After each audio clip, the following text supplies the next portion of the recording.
O começo do Aviões, mesmo tendo um investidor ou um possível aporte financeiro, que era o Zequinha, porque quem tinha realmente o dinheiro no começo do Aviões Não, era o Zequinha nunca investiu no avião. Mas é isso que eu quero perguntar a você. Não, Porque a história que que especulava-se era que ele era o grande investidor. Não, o Zequinha é um homem, sempre o Zequinha foi um homem muito bem de vida, graças a Deus. O Carlinho era um rico pobre. O Carlinho era filho de rico, mas o Carlinho não era rico. Porque ser filho de rico significa dizer que você seja rico. Eu tinha um pouquinho, porque seu trabalho com CD. Meu trabalho com CD, assim, foi muito esforço entre eu e o Carlinho. Cheguei a pedir dinheiro emprestado muitas vezes, né? Pagava na segunda os agiotas e na mesma segunda já pedia emprestado de novo, e era assim. O único investimento que teve do seu Zequinha no Aviões foi quando eu vendi minha Hilux para dona Ana por R$93 mil. Isso daqui deu 93 mil, eu dei 93 mil. Mas nunca teve um centavo do seu Zequinha investido no avião, não. Nunca teve. Porque a história que se conta no meio do forró é que ele era o investidor, como fosse um investidor anjo, né? Os riscos financeiros que corria. Ele investia e vocês trabalhavam. Então isso não foi assim. Nunca teve isso. Mas é verdade que você e o seu sócio Carlinhos, muitas vezes, por muitos momentos no começo do Aviões, passaram apertos assim, que até desmotivou um de vocês, porque era muito difícil. Além da questão financeira de estruturar a banda, vocês também tinham certas pessoas que perseguiam, né? Perseguiam o seu sonho, perseguiam o dele, não queriam, não acreditavam, batia a porta, fechava a porta. Não foi fácil, porque assim, os meios de comunicação de rádio tinha sempre uma parceria muito forte com quem já existia há muitos anos, né? Que era o Assis Monteiro. Assis Monteiro, tinha o Franzete, tinha o Poncidônio, tinha o próprio seu Zequinha. Emanuel, não posso dizer nada dele, que ele foi um cara que nunca me atrapalhou em nada, nunca. Só gratidão também.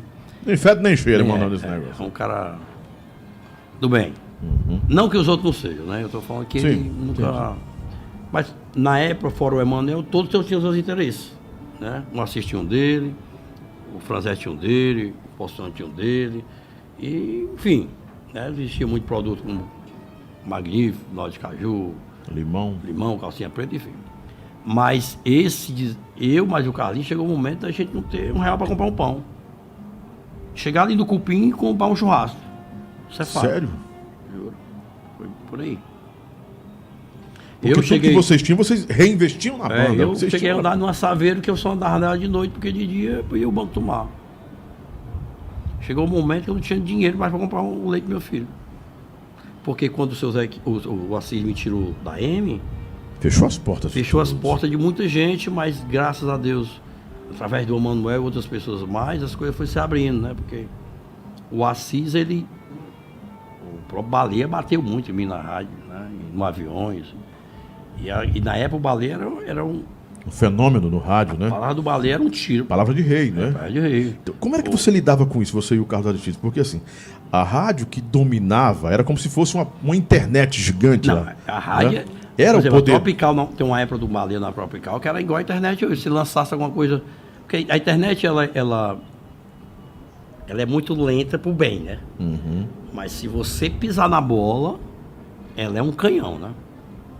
Qualquer vacilinho, você tá lascado. Mas é isso que eu quero entender. Qual foi a sua estratégia? Na rádio, ela era um canhão, bicho. Então o que o Baleia dizia naquele tempo era lei. Era lei. Ele dizia assim, olha, a banda aqui é o Gaviões, o outro aí nem... E o que ele dizia, olha galera, hoje é Cantinho do Céu, exemplo, a galera ia pro Cantinho do Céu. Mas batia em você como? Batia homem do chapéu desqualificando? branco nunca mais, aí batia pesado. Quem era o homem do chapéu branco? Era você? Era eu, Gustavo usava chapéu, né? Aí ele batia valendo, aí... Era cruel. Aí ele tinha uma banda que era Chibata Preta, que ele era amanhecido. Então o avião caiu, ele era moído. Mas o Chibata Preta veio depois, muito depois. Eu digo antes mesmo, quando você começa o Aviões, que você enfrenta todo o blocão. Eu chamei o Assis para ser sócio na época, né? Ele que não quis. Ele não quis. Ele mandou escolher. Ou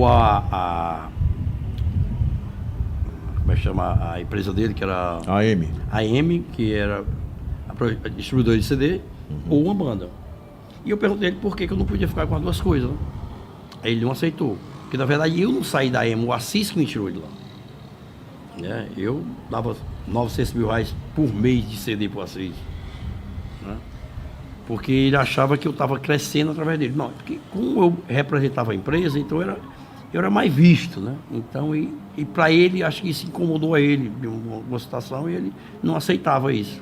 Não seria melhor o Assis, sendo seu sócio, mantendo você como o maior vendedor de CDs da época que você era, então, tendo a sua credibilidade na venda do CD, tendo o resultado de quase 1 milhão, e ainda sendo sócio de um produto que ele podia investir no rádio e dizer, ó, é minha, e explodir a coisa e ganhar mais dinheiro? O que foi que atrapalhou isso aí? Foi vaidade? Assim, o que foi? Assim, eu não sei se foi vaidade. Eu acho que sim. Porque assim, eu jamais tinha saído da AM se ele não tivesse me tirado. Jamais.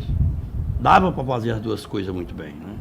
Então assim, eu tinha feito diferente, né? Eu tinha agido diferente. Eu acho que eu tinha me segurado. Mas você seria a pessoa que você é hoje se ele tivesse lhe mantido lá? Não, então eu chegar agora, eu dizer agora, Lobão, Mal esquei para o bem, né? eu enxergo tudo na minha vida.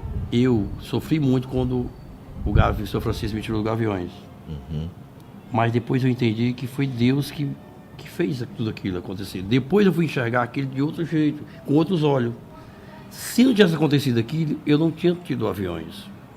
Se o Assis não me tira da M, eu não tinha Aviões. Se o Emanuel não tivesse tido a visão, sem maldade, eu sei que ele fez a maldade de liberar siga você, seu caminho. né? Ele lhe abençoou, na verdade. Ou, diferente, eu vou dar um passo atrás aqui. Se o Emanuel tivesse dito, sabe fazer café, se eu tivesse dito, não. É verdade. Eu tava com a vassoura na mão até hoje. Varrendo a calçada da 3, onde era a Samsung. Então, E o Carlos Aristides, ao invés de ser seu sócio, seria seu patrão.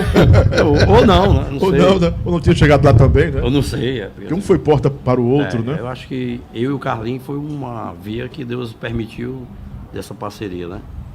Que se depender de mim é pro resto da vida. Só depende de Deus, talvez mais dele do que de mim.